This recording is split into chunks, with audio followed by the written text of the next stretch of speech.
మోహన్ రెడ్డి గారు, red book counter గా digital book తీసుకొస్తున్నారు. సినిమా ముందు ఉంటుంది ఒక్కొక్కళ్ళకి, ఎవరైతే ఇప్పుడు మమ్మల్ని ఇబ్బంది పెడుతున్నారో అక్రమ కేసులతో వీటన్నిటితో వెంట పడుతున్నారో వీళ్ళందరికీ వడ్డీతో సహా చెల్లిస్తాము అని చెప్పేసి ఒక డిజిటల్ బుక్ తీసుకొచ్చారు. అంటే వాళ్ళు రెడ్ బుక్, మీరు డిజిటల్ బుక్, ఈ బుక్కులు ఇవి తప్ప రాష్ట్ర ప్రయోజనాలు, రాష్ట్ర ప్రజల బాగోగులు పట్టవా అనేది, రాష్ట్ర ప్రజల గురించి ఏం ఆలోచిస్తున్నారు? ప్రతిపక్షంలో ఉండి ప్రజల వైపు కదా మీరు పోరాడాల్సింది. ఈ నేతలు కక్షలు ఎప్పటికీ దీనికి ఫుల్ స్టాప్. నమస్కారం. మీకు ప్యానెల్లో పాల్గొన్న పెద్దలకు, చూస్తున్న వీక్షకులకు అందరికీ నమస్కారం. జగన్మోహన్ రెడ్డి గారు నిన్న పాల్గొన్న మీటింగ్ లో నేను కూడా ఉన్నాను.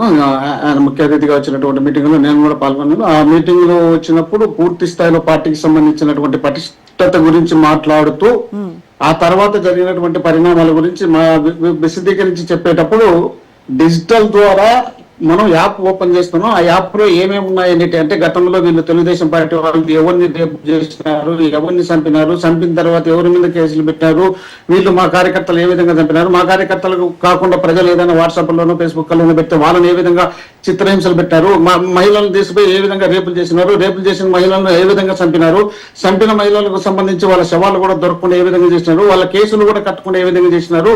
ఈ రోజు కేవలం వీళ్ళు ఆ రెడ్ బుక్ అనేది ఒకటి అడ్డ పెట్టుకొని రాజ్యాంగం రాయించినటువంటి అంబేద్కర్ ఇచ్చినటువంటి బుక్ ను పక్కన పెట్టేసి వీళ్ళు సపరేట్ గా ఈయన పాదయాత్ర చేసినప్పుడు కేవలం రెడ్ బుక్ కోసమే పాదయాత్ర చేసినట్టు తప్ప ప్రజల సమస్యల కోసం పాదయాత్ర చేయలేదు అనడానికి ఈ రోజు నిదర్శనంగా కనపడుతుంది. కాబట్టి మీరు ఈ విధమైన ఎవరెవరు ఏమేమి నష్టపోయినారో ఆ నష్టపోయినటువంటి వ్యక్తులు, నష్టపరిచినటువంటి వ్యక్తులు, అధికారులు కానీ నాయకులు కానీ, మూడు పార్టీలకు సంబంధించినటువంటి నాయకులు, ఏ ఒక్క నాయకుడు కానీ అధికారి కానీ వాళ్ళ వల్ల నష్టపోయిన వాళ్ళను వాళ్ళు ఎక్కడున్న సప్త సముద్రాలు దాటిపోయినా వాళ్ళని పిలిపించి మీకు చట్టపరంగా న్యాయం చేస్తానని జగన్మోహన్ రెడ్డి గారు చెప్పినారే తప్ప మీరు ఎంతమందిని చంపితే మీకు అంత పెద్ద పదవి ఇచ్చా, మీరు ఎన్ని మట్టి పెట్టించుకుంటే మీకు అంత పెద్ద పదవి ఇచ్చా, మీరు ఎన్ని రేపులు తెచ్చే అంత పెద్ద పదవి ఇచ్చా, మీలలో తెలుగుదేశం పార్టీకి సంబంధించినటువంటి ఏ కార్యకర్త అయినా ఎన్ని పెద్ద కేసులు ఉంటే ఆ కేసులకు తగ్గట్టు నేను పదవులు ఇస్తానని జగన్మోహన్ రెడ్డి గారు నోటితో కించెత్తు కూడా రానికుండా మీకు శ్రీరామ రక్షగా ఉంటుంది ఈ డిజిటల్ అన్నారు తప్ప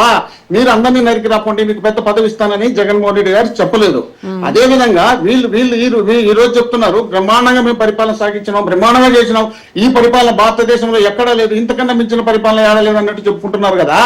మొన్న మామిడికాయలు కర్ణాటకలో రేట్లు ఉంటే ఆంధ్రప్రదేశ్ లో రేట్లు లేవు. కర్ణాటకలో ముఖ్యమంత్రులు కేంద్రంతో మాట్లాడుకుని రేట్లు పెంచుకుంటే ఆంధ్రప్రదేశ్ లో ఉన్నటువంటి మన ముఖ్యమంత్రులు, ఆంధ్రప్రదేశ్ ఉన్నటువంటి కేంద్ర మంత్రులు వీళ్ళంతా పెంచకపోతే అక్కడ జగన్మోహన్ రెడ్డి గారు పోయినప్పుడు రైతులు వచ్చి రోడ్డు మీద వేసి రైతులు దొక్కించే అది జగన్మోహన్ రెడ్డి గారు చేసినంట పైశాచిక ఆనందం అంట.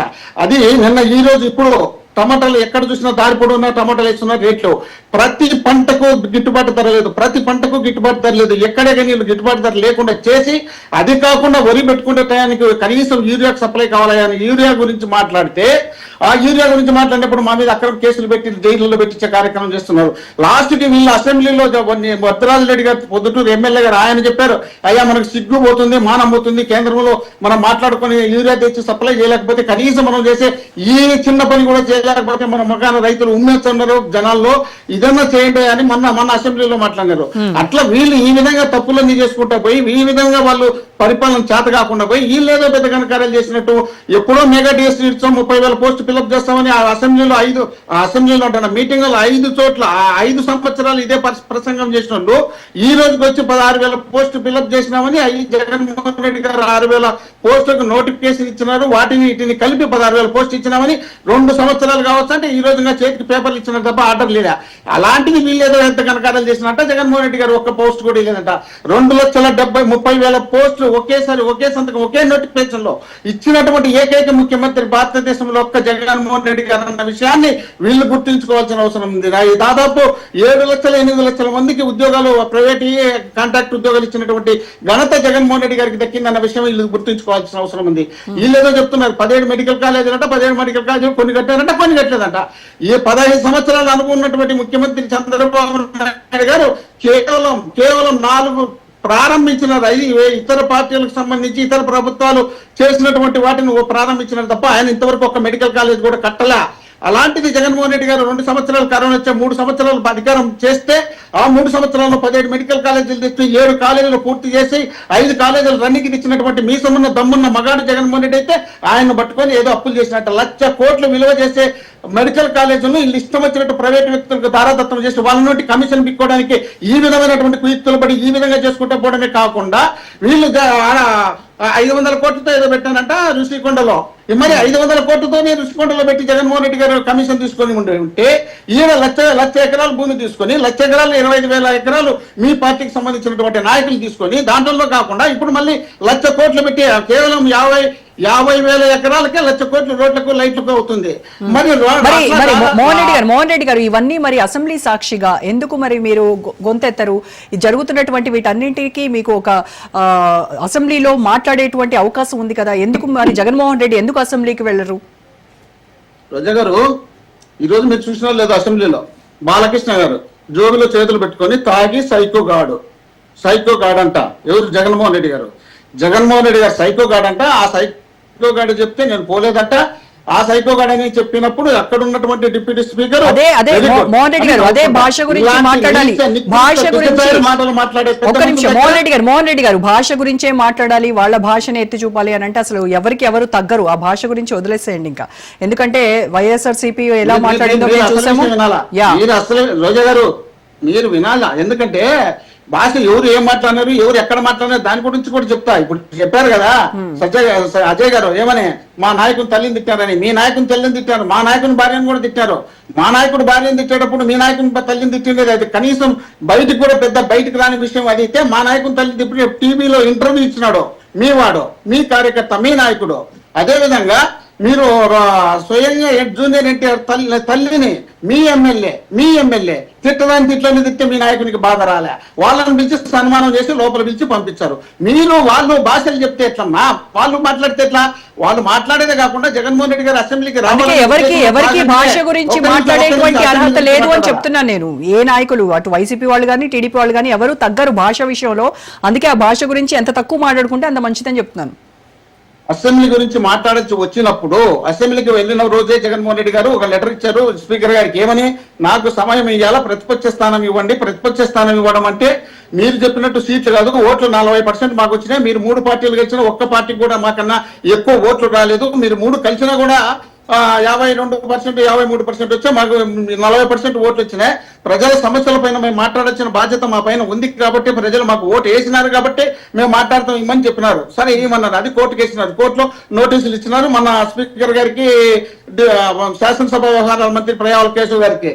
అదే విధంగా దాన్ని కాకుండా కనీసం సమయం ఇవ్వండి అయ్యా, ప్రతిపక్ష పాత్ర మేము పోషించాల్సి వచ్చినప్పుడు మీరు సమయం ఇవ్వాలి కదా. సమయం ఇవ్వకపోతే ఎట్లా అని జగన్మోహన్ రెడ్డి గారు అడిగితే వీళ్ళు ఏమంటారు, వీళ్ళు క్యాబినెట్ లో ఉన్నటువంటి మంత్రులు అంటే జగన్మోహన్ రెడ్డి గారు ఒక ఎమ్మెల్యే, పులివెందుల ఎమ్మెల్యేకి ఎంత ఇస్తామో అంతే ఇస్తాం. ఎందుకు ఇస్తాం జగన్మోహన్ రెడ్డి గారికి టైం అంటే?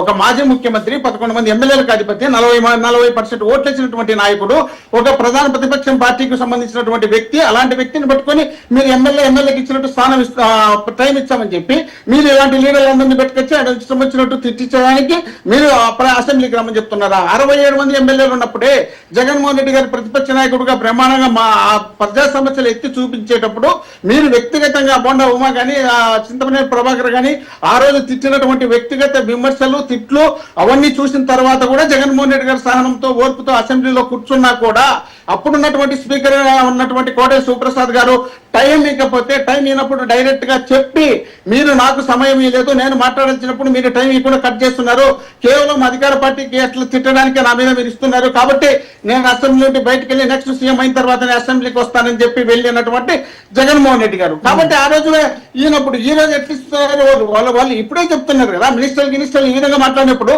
టైం ఇస్తారని ఎట్లా అనుకోవాలా? టైం ఇచ్చారని చెప్పలేదు కదా.